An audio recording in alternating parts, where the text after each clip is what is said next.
If Sauvignon Blanc feels too aggressive and Chardonnay too heavy, you should be drinking Albariño. And that's exactly what we're going to talk about today here on Wine Unfiltered. So, what is Albariño? It's a white grape, usually high acidity, very food friendly, and very little oak, or basically almost no oak, to be honest. Albarino is the same grape, but it tastes completely different depending on where it's made. And that's actually a great thing. Let me tell you about the three main types of Albarino. One of them I am drinking right now. It's a Spanish Albarino, organic. I bought it at Trader Joe's. In Spain, Albarino is usually from Rías Baixas. I hope I'm pronouncing this correctly. It's crisp. It has lime, lemon, crisp apple.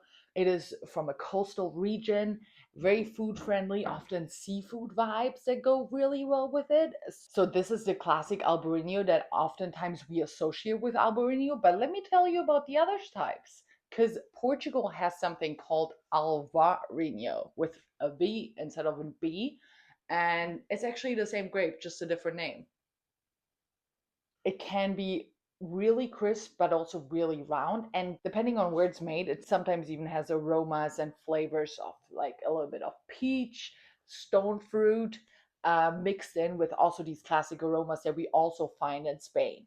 For Portuguese wine, I really want everyone to know that it's great value wine. You can find such amazing stuff from Portugal, and the prices are usually amazing. So if you're ever looking for wine and you see a Portuguese wine, chances are it's really good, especially for the price. So go try those out. I'm definitely such a big fan. So now let's get to the third region.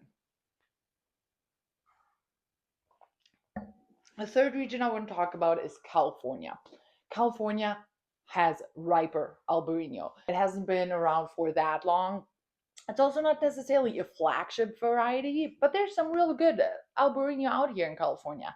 It's usually riper, doesn't really have this like coastal sea salty character that we can find in Spain and Portugal, and gives like peach and citrus, a lot rounder. The reason for that is pretty easy. It's still fresh, but it's sunnier in California. What I was talking about in Spain is it's a coastal breeze. Some of these Albariños, they're made in Lodi, for example. We don't really have that kind of impact from a nature perspective out in California in many vineyards that produce Albariño. Same goes for Portugal, a country that is extremely impacted by all the breezes and flowing from the ocean that is coming. And also, Albarino is one of my favorite wines to pair with food.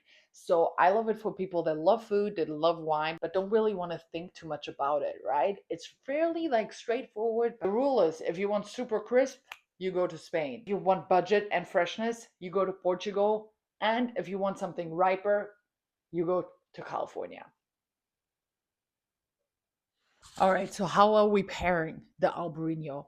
When we look at Spain, Spain is gonna be oysters, maybe some shrimp, lemon shrimp would be delicious. Portugal, grilled chicken, Vietnamese and Thai dishes go beautiful with Portuguese Albarino. In California, I would do salmon, maybe lobster rolls, scallops would be amazing too. So you really can see Albarino, Albarino and Alvarinho is definitely a wine that goes great with seafood. But again, also Thai and Vietnamese dishes, it's so good. It's one of my favorite pairings when I have, for example, tom kha. I'll love it. I'll always have it with an Albarino. Albarino is really much a wine that doesn't really ask you to know anything. It just fits into a regular life so well. So go check it out. It has so much potential, and I feel like it's really underrated. If you like this video, like and subscribe. My name is Matilda. I also publish a wine magazine called Wine Unfiltered, which I'm going to put the link down in the bio. And you can follow me on Instagram, on Threads, and I'll see you at the next one. Cheers.